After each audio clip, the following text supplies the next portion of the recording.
Olá, meu nome é Mariana Guel, esse é mais um vídeo do canal Monetizou e hoje vou falar sobre como o INSS não presta. Você já deve ter visto comentários sobre como a nossa previdência está quebrada, como ela está falida, sobre como a gente está vivendo uma crise previdenciária e sobre como você não vai conseguir se aposentar. E sim, você não deveria contar com a previdência pública para conseguir se aposentar. Todos os indicadores mostram que ela será insustentável no futuro e o valor dado pelo governo será puramente simbólico e não vai ser capaz de garantir uma aposentadoria digna. Nesse vídeo eu pretendo mostrar isso, mostrar como a previdência está quebrada e falar o que você deve fazer com seu dinheiro para conseguir se aposentar. Então sim, fica até o final que hoje o vídeo tá bom. Antes de começar o vídeo, eu imagino que o pessoal que já me acompanha aqui no YouTube deve estar estranhando um pouco esse novo formato, né? Eu comentei no começo do ano que eu tinha acabado de me mudar, agora eu tô morando com meu namorado e a gente ainda tava se achando um pouco na casa nova, mas no clima da mudança surgiu a ideia de fazer esse novo formato de vídeo aqui pro canal também.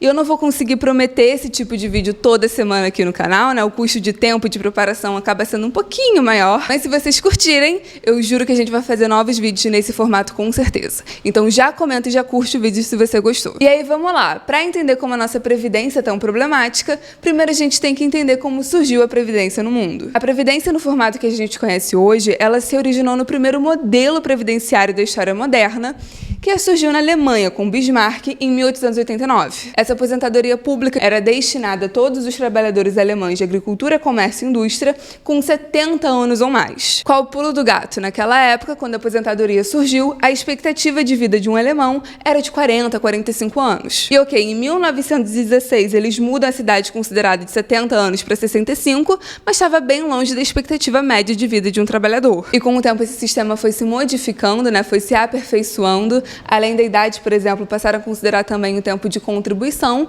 mas só para vocês entenderem que o grande modelo previdenciário que acabou sendo exportado para o resto do mundo, né, que as previdências mundiais se inspiraram, foi feito no final do século XIX. E bem, o mundo no século XIX era bem diferente do mundo atual. Naquela época a expectativa de vida era muito baixa, né? Já tinha dado uma subida considerável versus as décadas anteriores, mas ainda era uma expectativa baixa. Só que tem outra coisa que a gente tem que perceber. Apesar da expectativa de vida ser muito baixa, né? Apesar das condições de vida serem muito ruins, elas estavam melhorando.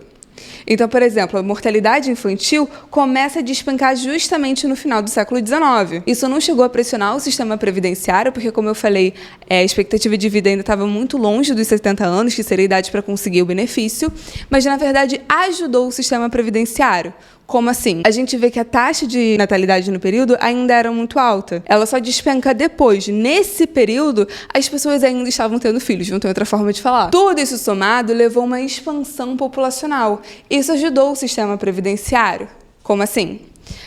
Nessa época, a gente está falando de uma população que ainda era uma população muito jovem. A pirâmide etária, né, da população tinha essa cara aqui, uma cara bem triangular.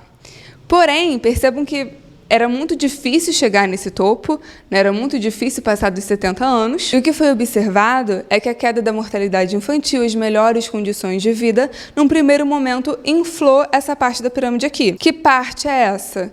É a população economicamente ativa. Quanto maior essa população aqui, melhor para o governo. A economia está girando, as pessoas estão produzindo, a arrecadação do governo, consequentemente por imposto, que seja, acaba aumentando. Então, nesse momento, a gente está falando da população mais jovem crescendo, essa parte da população, posteriormente, viraria a população economicamente ativa. Essa parte da pirâmide também está vivendo mais, porque as condições de vida são melhores, e tudo isso num momento que o topo da pirâmide ainda é muito pequeno. Então, nesse momento, a gente consegue dizer que a previdência era superavitária, porque a relação entre aposentados e a população economicamente ativa era muito pequena. Porém, isso muda, que num primeiro momento era somente crescimento populacional, no longo prazo, ao longo do tempo, virou envelhecimento populacional. Então, aqui, só para vocês verem um mapa com a expectativa de vida por país em 1953, aqui as regiões mais desenvolvidas do mundo já são regiões que conseguiam chegar em 65, 70, 75 anos com uma certa facilidade, era a expectativa de vida naquele momento.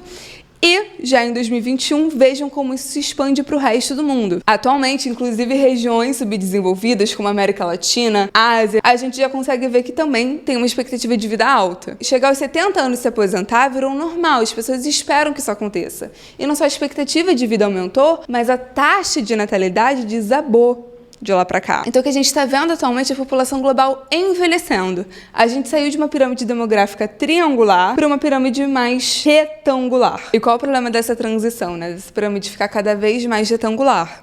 Porque quando a gente fala do sistema previdenciário, essa estrutura que se mantinha aqui deixa de existir. Essa questão da gente ter uma população economicamente ativa grande, né, capaz de suprir essa população de aposentados e que, enfim, que está em expansão, que está tendo filho, que está crescendo, que a gente sabe que vai continuar aumentando. Agora, hoje em dia, a nossa pirâmide demográfica ela está com essa cara aqui, o que significa que essa relação entre aposentados e a população economicamente ativa, ela acaba diminuindo, ela acaba ficando mais pesada para a máquina estatal. Então a Previdência que conseguia se manter de forma muito fácil, porque o que essa população produzia é conseguir arcar com esses gastos sem nenhum problema, hoje em dia já não é mais assim. E aí entra em outra questão, qual é a projeção disso aqui para o longo prazo? Qual é a projeção do crescimento populacional? A projeção é que ao longo do século a taxa de natalidade mundial, que é esse verdinho aqui, ela desabe, até que por volta de 2080 ela se torne negativa, ou seja, o número de nascimentos fique inferior ao número de mortes. Nos países desenvolvidos que passaram por essa transição primeiro que a gente, eles já estão com alguns problemas graves.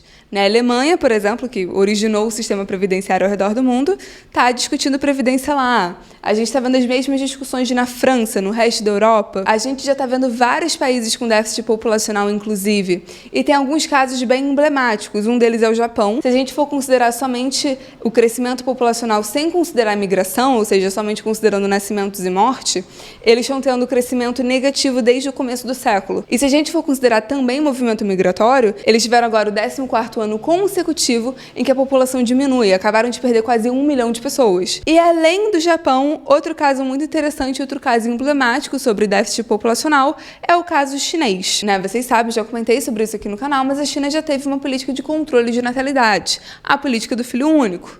Hoje em dia isso vem com preço. Eles também estão discutindo o modelo previdenciário, estão aumentando a idade mínima. Então, assim, o sistema previdenciário ao redor do mundo, ele está em crise. Por quê? Porque a gente está passando por uma crise populacional. Pode ser que a produtividade aumente no nível absurdo e consiga compensar essa queda da população. Seja com automação, seja com inteligência artificial, pode ser que isso aconteça. Se não acontecer, o que é produzido pela população economicamente ativa não vai ser capaz de suprir o que é demandado pela máquina estatal, o que é demandado em auxílio social e o que é demandado pela Previdência. Então, o que a gente está vendo hoje ao redor do mundo, os governos com várias políticas de incremento para a taxa de natalidade, querendo que a população tenha mais filhos, e o governo cortando o benefício, aumentando a idade para se aposentar, não reajustando o auxílio ou reajustando abaixo da inflação. E no caso brasileiro, o que a gente está vendo? A gente também está tendo esses mesmos problemas. A gente ainda está crescendo, mas a gente está crescendo cada vez menos. E a nossa pirâmide demográfica, que também tinha um formato triangular, no final do século XX, cada vez mais ela está nesse formato retangular. Então a nossa população, quando a gente para olhar, ela está ficando cada vez mais velha. Então, todos esses problemas previdenciários, a gente também está vendo aqui no Brasil. A gente já teve uma reforma previdenciária e com certeza a gente vai ter outra. E qual a questão? A gente está virando uma população velha antes de virar uma população produtiva. A nossa produtividade atual é muito baixa. E da nossa população adulta fica a pergunta de quantos de fato são produtivos, quantos de fato estão trabalhando. No Brasil, nós temos 10 milhões de jovens que são nem-nem, ou seja, que nem trabalham nem estudam. E quando a gente vê todas essas discussões internacionais sobre automatização, inteligência artificial, o Brasil não está se posicionando nisso, a gente não vai se posicionar. E aí chega o que eu queria falar aqui nesse vídeo, que assim, não dependa da aposentadoria do governo, não dependa da Previdência Social. Hoje, que a gente nem está no ápice dessa crise populacional, vai ficar pior, hoje a Previdência já tem um rombo de quase 400 bilhões de reais. Então, assim, se planeje para você conseguir viver do seu próprio patrimônio. Quando a gente fala da importância da responsabilidade financeira, a importância do planejamento financeiro, a importância de poupar e investir, é nesse sentido. Você tem que conseguir planejar os seus gastos para gastar menos do que você ganha e essa diferença usar para os seus investimentos. Usar para você conseguir construir um colchão para você ter uma garantia no futuro. O goal, ou pelo menos o meu goal, é conseguir construir um patrimônio em que eu consiga viver na velhice. E ok, talvez seja uma visão pessimista, achar que o sistema previdenciário vai colapsar, mas eu prefiro ser pessimista e me virar, ter uma garantia, ter um colchão, do que apostar e depois ficar na mão. E aí vamos lá, como que eu invisto meu dinheiro? Atualmente, a maior parte do meu dinheiro, e é o que eu vejo como de fato a minha carteira previdenciária, tá no que eu chamo de ações perenes. E no caso, ações que são boas pagadoras de dividendos. Eu tenho uma parte do meu patrimônio em cripto, né? Já falei isso aqui, no caso em Bitcoin. Tenho uma parte do meu patrimônio em ações mais de aposta, né? E mais cíclicas, em ações de commodities, por exemplo. E eu tenho uma parte do meu patrimônio que, no caso, só está rendendo juros, né? Não considero de fato como um ativo, mas ajuda na minha reserva de emergência, o que me dá uma garantia no curto prazo para conseguir colocar o meu dinheiro em renda variável. Mas aí, falando da parte que interessa, que são as ações perenes, né? Essas boas pagadoras de dividendos. Por que eu considero elas como uma boa aposta nessa questão de uma carteira previdenciária para você conseguir se aposentar? Porque quando a gente está falando dessas ações, desses ativos, dessas companhias, a gente está falando de empresas que assim não vão acabar. Por exemplo, o Banco do Brasil. O Banco do Brasil nunca vai acabar. Aquelas empresas daqueles setores estratégicos que a gente considera como setores perenes, né? Empresas de energia, empresas de saneamento, elas têm uma área construída, contratos de anos que não vão acabar do dia para a noite. Ou, por exemplo, o Klabin, que é uma empresa mais cíclica, né? Uma empresa de commodities. A gente está falando de uma empresa que tem florestas bizarras, florestas absurdas, que não vão desaparecer. Ela não pode colocar isso num avião e sair do Brasil, por exemplo, se ela quisesse. Então, é por isso que eu falo que são ações perenes. Apesar de ser renda variável, apesar de ter uma certa volatilidade, você sabe que a empresa, o negócio, vai estar lá, ele vai continuar crescendo.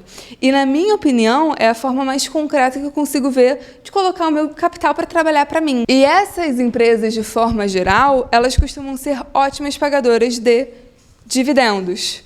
E aí que entra a questão da carteira previdenciária, que eu já falei aqui no canal. Você comprar essas ações por um bom preço, um preço descontado, você manter a ação, mas ganhar o dinheiro da empresa, você ganhar o que a empresa distribui para os acionistas. E assim, no longo prazo, você vai reinvestindo esses dividendos, né, no primeiro momento, no longo prazo você forma uma bolinha de neve, você vai aumentando as suas ações e no futuro você consegue usar essa renda como uma renda para você viver. Eu já tenho alguns vídeos aqui no canal falando sobre isso, eu pretendo fazer um novo vídeo falando sobre carteira de dividendos, um vídeo especificamente sobre carteira previdenciária, acho que seria muito legal. Enfim, o vídeo foi esse, né? Mostrar a crise previdenciária que a gente está vivendo, sobre como você não pode confiar no governo para conseguir se aposentar e falar um pouquinho da minha estratégia. Você poupar, investir, fazer o seu dinheiro trabalhar por você, ter ativos, ações que você consiga levar no longo prazo, ações de empresas que vão durar nesse longo prazo, né? Empresas que já têm séculos de história, né? Empresas que já enfrentaram crises, que já enfrentaram governos de direita, esquerda, o que seja, e que você consiga manter na sua carteira e que vai te dar uma renda no futuro. Nesse primeiro momento, reinvestir essa renda, óbvio, você está trabalhando, você está numa idade ativa para conseguir fazer isso, mas no futuro, esse é o dinheiro que vai te aposentar. Esses ativos. Espero que vocês tenham gostado, dá um like se você curtiu, comenta o que você achou, se inscreve no canal, fala se você gostou desse modelo de vídeo e até o próximo vídeo aqui do canal.